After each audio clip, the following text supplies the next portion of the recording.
Canyon and Amarillo High girls basketball have been on a collision course. Saturday in Snyder, those two sides collided. A couple of those veterans in the linebacking corps working their way back from injuries. Danny Trevathan and Brandon Marshall. Requires a suit, gloves, a helmet, and a need.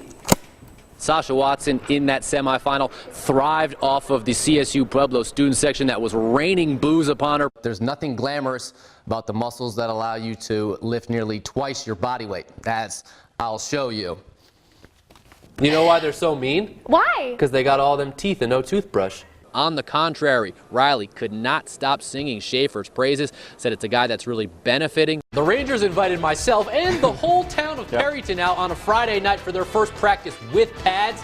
They did the Oklahoma drill and they got after it, and that was all I needed to see. Kevin is a easy-go-lucky kind of guy, the kind of guy you could see yourself hanging out with. What's up, dude? Hey, man. We'll hear from the mullet man himself, Mike Gundy, Oklahoma State head coach. The saying in woodworking goes, measure twice, cut once. But for Christian, trial and error has been the key to his success. The defense is clicking at the right time while the offense is exactly the same. I feel like an assistant coach in some capacity for implementing that training regimen. Obviously, the X's and O's are part of the gig, but there's another element to it that not everyone has.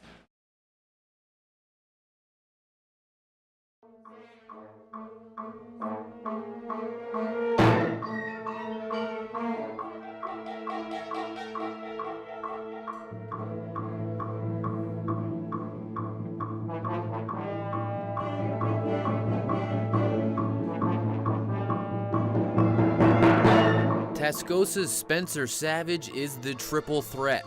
Member of the Rebels basketball team, captain of the drumline, and homecoming king. I was more surprised about homecoming king. I did not think I was going to win that, but all my band friends, they helped me out. At 6'8" and counting, Spencer may look at home on the basketball court, but his growth spurt has required a little acclimating on both the floor as well as the stage.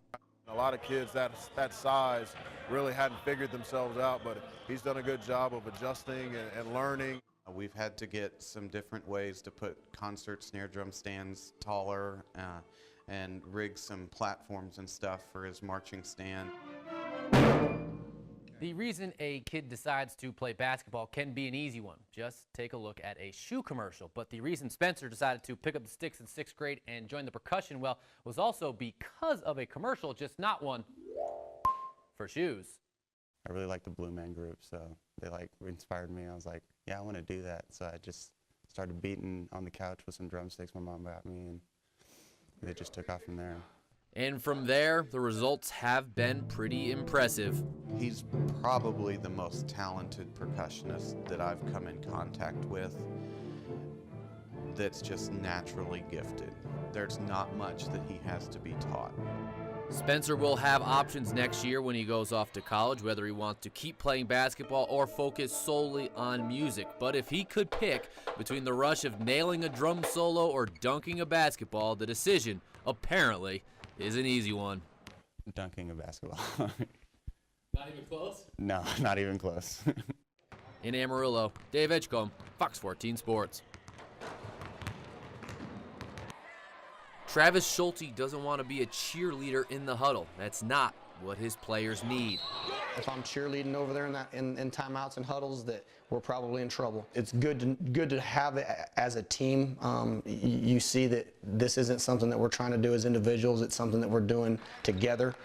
That approach has taken on a whole new meaning of late for Travis after his 8-year-old daughter Tatum was diagnosed with osteosarcoma, a rare bone cancer, at the beginning of the season. They looked at the x-ray and told me that, that was an abnormal looking bone and that they felt like there was a really good chance it was cancer. And, kind of a turn your world upside down type of meeting. With the diagnosis came countless doctor's appointments both here in Amarillo and in Houston at the Texas Children's Hospital. Basketball became an afterthought. I've told the kids this and I've told my coaches, I didn't do a very good job there for a little while just because it was always in the front of my mind every day in practice, and whenever I was thinking about her, the whole practice, it was hard to get dialed into it and give what I think I need to give to it. Things changed for Coach Schulte when his other team got a game plan. We always put things in perspective as game plans, just like he said, and and we hate losing, and we're not going to lose. You know, we're here to win, and that's the mentality that we have. Tatum has just begun her second wave of chemotherapy, and while she won't be able to play the sport she loves anytime soon, like a true team player, she's found a different role to excel in. I like to wear my cheerleading suit, and I like to cheer. That's right. For Daddy and the boys. For Daddy and the boys. Because in the family huddle, that's exactly what the Schultes need. She's been such a trooper through this whole thing that she just knows that this is the process that it takes to get us to the other side of this, which we know we're going to get to. In Canyon, Dave Edgecomb, KAMR Local 4 Sports. West Texas A&M softball has had some really good softball players roll through Canyon, including multiple All-Americans. Lacey Taylor was the most recent of those All-Americans, and today, before their first game, the Lady Buffs honored Taylor, who's now an assistant coach with WT. Not a bad way to honor her either early on. Already up 3-0 in the first, Shani Starkey goes boom. Call it elevated and celebrated. First quarter, Rams come out firing. Junior Ramirez on the keeper, finds a seam, and then he's running like he snatched a pie off a windowsill. 47-yard touchdown run, 7-0 Portales in a flash. In 3A, the only thing standing in front of Canadian in a trip to the state tournament, wall. No, not a wall. Never mind. First quarter action, Cats Haven Risley with the steal and back the other way for the lay-in. Let's go fifth inning. They add to it. Austin Moya puts good aluminum on that. Off the wall for an RBI double. Arbuckle slinging to Michael Andrews, who evades a tackle, walks the tightrope, and then brings it down inside the 5 and into your living room. State title point for the Falcons. Allie Gandy serving for Bushland, and she comes up aces. The Falcons are your 4A state champs. It doesn't hurt when your leading scorer is feeling his oats. Javlovich from deep, 3 of his career high, 36 points. Buffs roll 95-63, making it 10 wins in a row.